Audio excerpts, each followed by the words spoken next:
kembali lagi dengan saya Cantika Briliani dengan NIM 2348201036. Pada kali ini kita akan membahas mengenai alkaloid, glikosida, dan saponin pada mata kuliah Kimia Bahan Alam yang diampu oleh Bapak Hari Ade Saputra, MSI.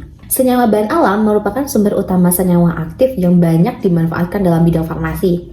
Contohnya seperti alkaloid, glikosida, dan saponin yang termasuk golongan metabolit sekunder yang memiliki struktur yang khas serta aktivitas biologisnya yang beragam.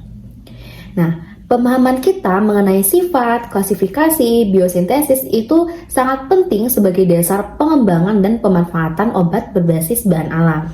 Oke, yang pertama kita akan masuk ke materi alkaloid. Alkaloid didefinisikan sebagai senyawa metabolit sekunder yang mengandung atom nitrogen, bersifat basa dan memiliki aktivitas biologis yang kuat.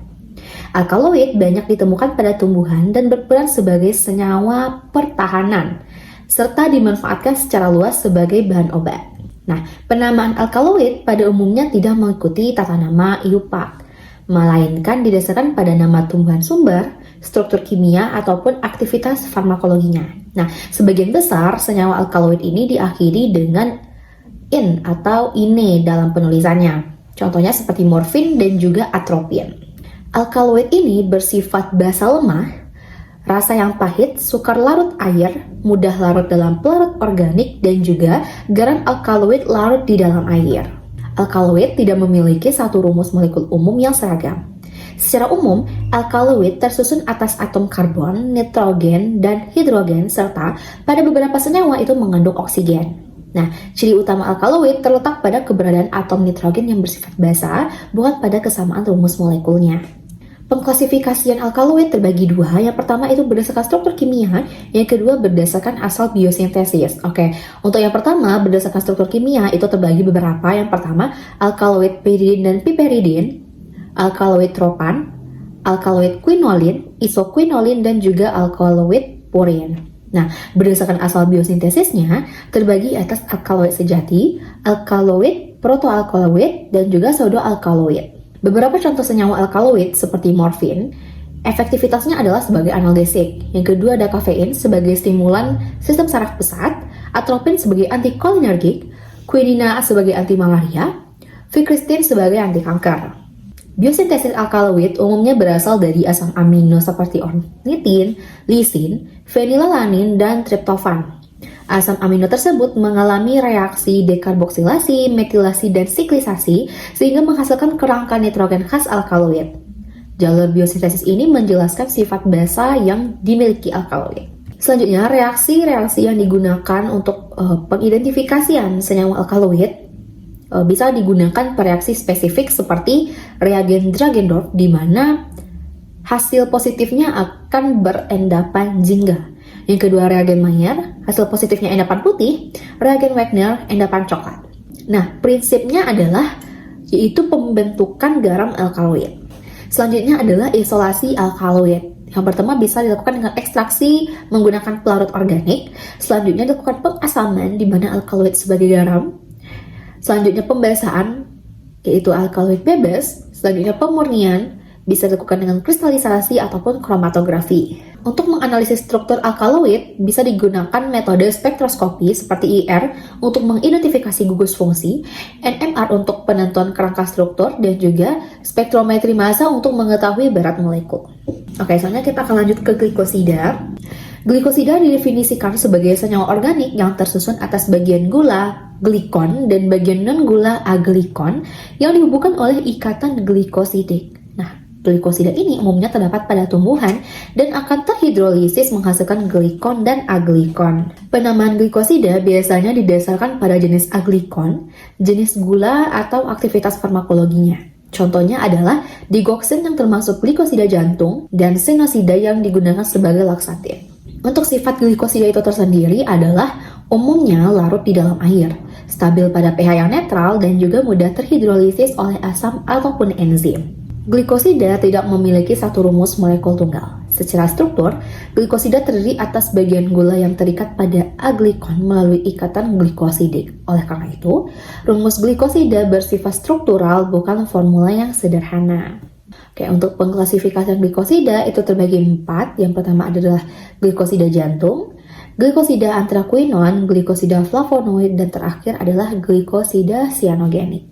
Oke, beberapa contoh dari senyawa glikosida dan juga efektivitasnya atau kegunaannya. Yang pertama adalah digoxin sebagai terapi gagal jantung dan aritmia. Selanjutnya adalah stenosida sebagai laksatif, rutin sebagai antioksidan, aloin sebagai pencahar. Oke, selanjutnya kita akan masuk ke biosintesis glikosida. Glikosida itu terbentuk dari penggabungan gula hasil fotosintesis dengan aglikon melalui reaksi glikosilasi oleh enzim glikosil transferase. Aglikon berasal dari jalur metabolisme sekunder seperti sikimat atau asetat malonat. Untuk pengidentifikasian glikosida itu ada beberapa uji. Yang pertama hidrolisis asam atau enzim, uji Keller-Kiliani, uji Bontrager, dan KLT atau HPLC. Selanjutnya pengisolasian glikosida. Yang pertama dilakukan ekstraksi dengan air atau etanol. Selanjutnya dilakukan pemisahan pengotor nonpolar, hidrolisis jika diperlukan. Selanjutnya terakhir adalah pemurnian dengan kromatografi. Untuk menganalisis struktur glikosida bisa digunakan beberapa instrumen berikut seperti IR untuk menentukan gugus fungsi, NMR untuk struktur dan ikatan glikosidik, MS untuk berat molekul, serta kromatografi untuk kemurniannya. Oke, selanjutnya kita akan masuk ke materi saponin. Oke, saponin itu didefinisikan sebagai senyawa glikosida yang memiliki aglikon berupa steroid dan triterpenoid. Senyawa ini bersifat surfaktan sehingga dapat menurunkan tegangan permukaan dan menghasilkan busa stabil bila dikocok dengan air. Tata nama dari saponin itu diturunkan dari jenis aglikonnya, umumnya berakhiran staponin dan dapat dikaitkan dengan sumber tanaman. Sifat-sifat saponin itu tersendiri adalah rasa yang pahit, bersifat hemolitik, larut dalam air, dan membentuk busa stabil. Saponin memiliki struktur umum berupa aglikon sapogenin yang dapat berupa steroid atau triterpenoid yang berikatan dengan satu atau lebih gugus gula melalui ikatan glikosidik.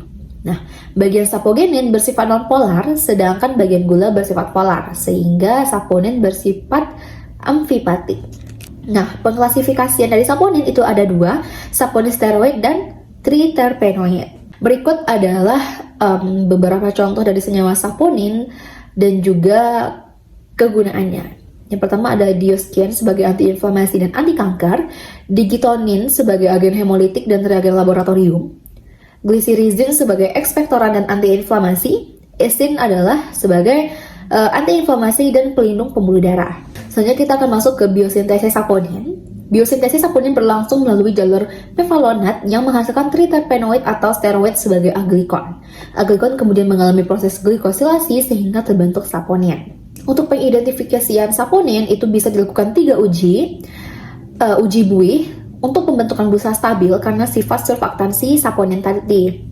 Selanjutnya adalah uji hemolisis, saponin merusak membran eritrosit. Selanjutnya uji KLT sebagai pemisahan dan identifikasi senyawa saponin.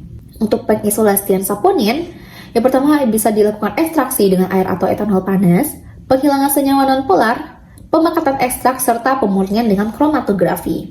Untuk melakukan analisis struktur dari saponin tersebut bisa dilakukan beberapa instrumen. Yang pertama IR untuk menentukan gugus fungsi, NMR untuk struktur aglikon dan gula, serta MS untuk berat molekul. Oke, sekian yang dapat saya sampaikan. Semoga ilmunya bermanfaat. Bye-bye.